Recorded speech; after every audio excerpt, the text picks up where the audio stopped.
Oui. Est-ce que vous êtes d'accord quand même?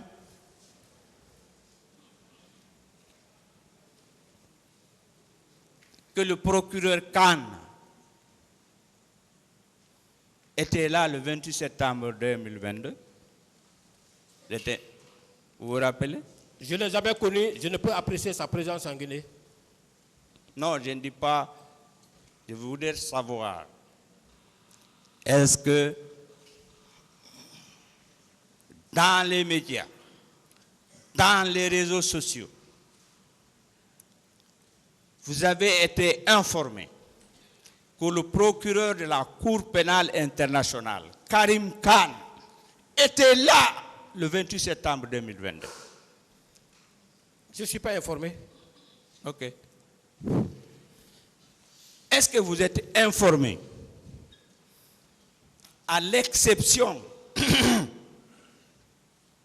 je dis, de Luis Mores Ocampo, le premier, que tous les procureurs de la Cour sont venus pour suivre l'affaire du 28 septembre 2009, dont Mme Bensouda? Vous avez ces informations? Je n'ai pas ces informations-là. Moi, je suis là pour des faits. Merci. Précis. Non, moi, je vous remercie. Je suis satisfait de vos réponses. Est-ce que vous vous rappelez que la République de Guinée, l'État guinéen, dans le cadre de la coopération prévue dans le statut de Rome, a signé avec la Cour, le bureau du procureur, un mémorandum pour le suivi de l'affaire du 28 septembre 2009. Moi, je suis devant le criminel tribunal de la Guinée. Je ne réponds qu'à ces questions par rapport aux faits pour lesquels je suis ici. En ce qui concerne la Cour pénale internationale, si j'étais traduit là, j'allais parler de ça. Ben, je suis en Guinée. Je parle que des réalités de la Guinée. Je vous remercie. Maître, s'il vous plaît, revenez aux faits maintenant. Oui, c'est la procédure, c'est lié au fait, c'est lié à l'affaire du 28 septembre. Hein. Permettez-moi, Monsieur le Président, j'ai fini, c'est presque fini. Bien. Êtes-vous informé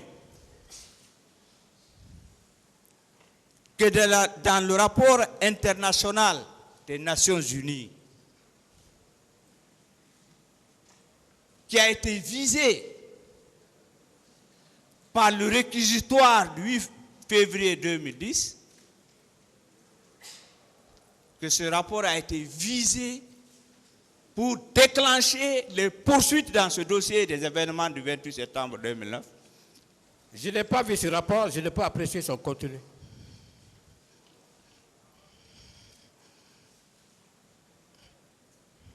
D'accord. Je vais terminer.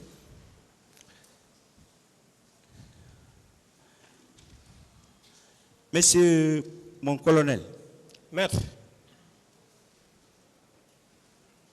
Je voudrais insister sur une question d'hier. Parce que vous étiez fatigué.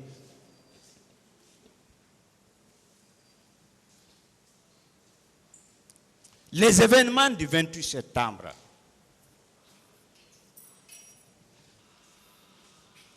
ce sont des faits effectivement commis, ou bien c'est utopique, ou bien on invente. Je vous ai dit que j'étais plus là-bas lorsque les exactions, comme vous venez de le dire, ont commencé. À l'arrivée des Bleus Rouges, j'ai quitté. Est-ce que ce sont des faits réels ou bien utopiques? C'est ce qu'il veut savoir. Bon, il y a eu quand même des morts parce que, suivant les déclarations faites par le ministère de la Santé à l'époque, il a dit qu'il y a eu 57 morts. Donc je crois à ça. Bien.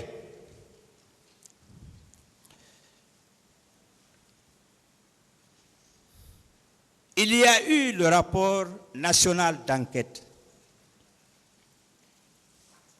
Est-ce que vous savez que ce rapport a répertorié 1480 victimes enregistrées dans les hôpitaux de Donka, Ignacirine et dans les centres de santé? Ça, c'est le rapport national. C'est fini? Je n'ai pas parlé. Quoi? Ce rapport ne m'a jamais été signifié, donc je ne peux parler de ça. Ça peut arriver, ça peut arriver. Je vais terminer. Monsieur, mon colonel. Maître,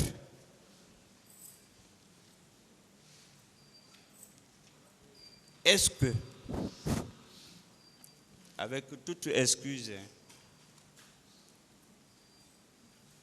vous ne pouvez pas changer de stratégie en disant, en toute honnêteté, votre part de vérité dans cette affaire, ce que vous avez fait? C'est-à-dire, en fait, mon souci, que vous changez de... Est-ce que vous ne pouvez pas changer de stratégie en disant effectivement, nous étions là-bas, nos éléments ont fait ça, nous le regrettons. Est-ce que vous ne pouvez pas changer de stratégie? depuis le 25 dernier, je suis en train de donner ma part de vérité. Je dis la vérité, rien que la vérité. Bien. Il me reste 2 questions. Mon colonel. Maître, Question que j'ai posée à vos co-accusés. vous dites? J'ai dit une question que j'ai toujours posée à vos co-accusés. Oui. Ne pensez-vous pas que nous avons tous intérêt à expliquer réellement ce qui s'est passé dans l'affaire du 28 septembre pour soulager les victimes, leurs familles, faire leur deuil et j'insiste, un procès réussi. Honneur à la Guinée. Ne pensez-vous pas? Cela peut nous conduire à la réconciliation nationale. On a tant besoin. Ça, c'est une réflexion. Ça, c'est... Nous regardons. Dieu nous regarde. Le tribunal nous regarde. Le peuple de Guinée nous regarde. Le monde nous regarde. Allons vers cette réconciliation. On a besoin.